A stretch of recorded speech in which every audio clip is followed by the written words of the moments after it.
गणपतये नमः। ॐ ऐं क्लीं सरस्वत्यै नमः।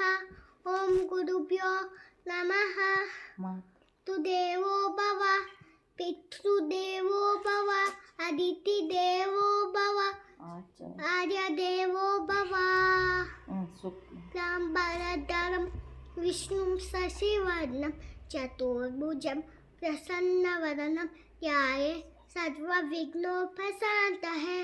सरस्वती नमस्तुभ्यं वरदे कामरूपिणि विद्यारम्भं करिष्यामि सिद्धि भवतु मे सदा। ॐ ब्रह्मा गुरुविष्णु गुरुदेव महेश्वरः गुरुसाक्षात् परब्रह्म तस्मै श्री गुरवे नमः। शान्ति शान्ति शान्तिः।